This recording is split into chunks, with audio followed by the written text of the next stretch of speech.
Hello and welcome to another day's video. If you are new here, welcome. And if you are a returning subscriber, welcome back. Today's upload is a little different from the other uploads that you have been watching lately. I just want to give a little back history on our family. So the kids are in my custody, as you all know. I had all of them since they were babies, and unfortunately they are not aware of who their mother is. Their father is my son, and he is currently incarcerated, hence the reason why I am continuously raising the children. Not to get into many details about that, but I just wanted to give you guys a brief synopsis of what's going on. So, all that the kids ever had present in their life was myself, my ex, and my mother, and just a few close family members, including the ones that joined forces with my ex to sabotage my marriage. I would do anything possible to make sure that my kids are safe and happy and healthy. And I mean that from the bottom of my heart. I am all that they have now that this fool decided to walk away from the family.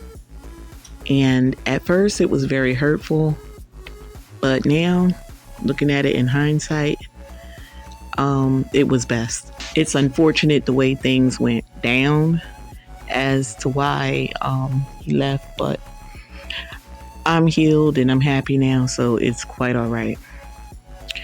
But I just think I was more hurt and held on to the pain a little longer because I feel like he abandoned the children with the knowledge of knowing that we were basically all they had.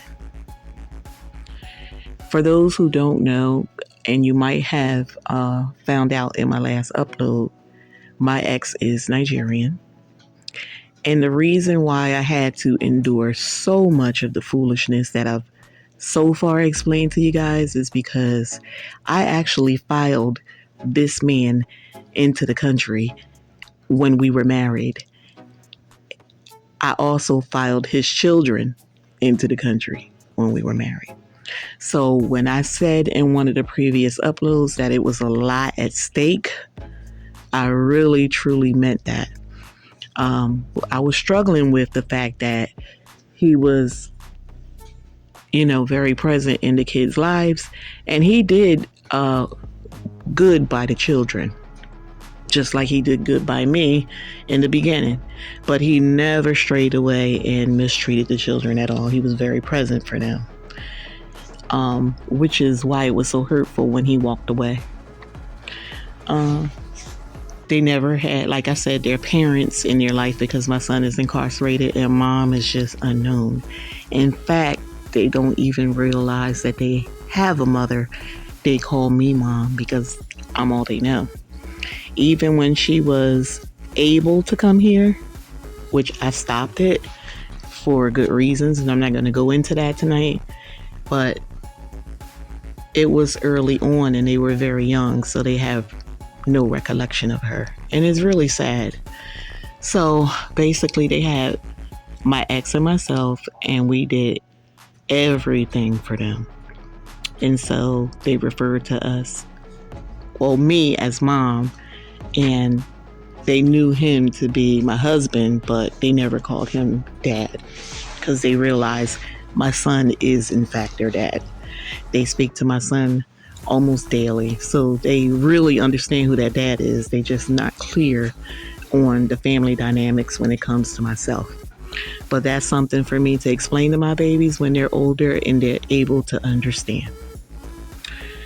But this guy, like I said, was very, very present in their lives, and I am just so freaking frustrated that, okay, if we separate it and that's fine, but what you will not do is hurt the kids. And he did that. And I feel like he broke a promise to them. So as far as immigrations, I had to endure so much of that foolishness because a lot of this happened, if you're listening to me, during the pandemic. And the immigrations office, just like any other office, was closed, was shut down for some time. And immigrations was shut down for an extended amount of time. And anybody knows if you file someone in the country, you are responsible for them legally. And so for me, it was easier to continue having him in the home so that I can be aware of everything that's going on with him, because any type of foul play or any illegal activity or anything like that, it will fall back on me legally. It's not an excuse. It's just, that's the way it goes. So he couldn't travel without me. His work authorization and everything had to come by way of me. So I am held accountable as his sponsor for all facets of his life until he obtains a 10-year green card or citizenship here in the U.S. I want you guys to know that even though this man has done all these negative things against me, even after the separation, I still allowed him to gain his American citizenship. I would much rather see him here in the U.S. than to see him back in Nigeria. And I know that sounds crazy to a lot of people, but I feel like he has done me dirty and he has been very disrespectful. And you know, I've shared a lot with you guys, and there's still quite a few uploads to come. But I want, a lot of people kept saying to me, like, you should have him deported. I wouldn't keep him here. And I just tell everybody the same thing. No, I would much rather have him here in the U.S. where I can see him suffer.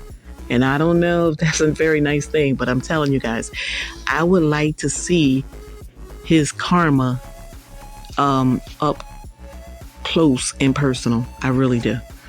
I don't want to hear about it by way of an email or a FaceTime or anything from Nigeria. I would like to see it, because at some point this man is going to have to face me, and he's going to have to give me a very genuine apology.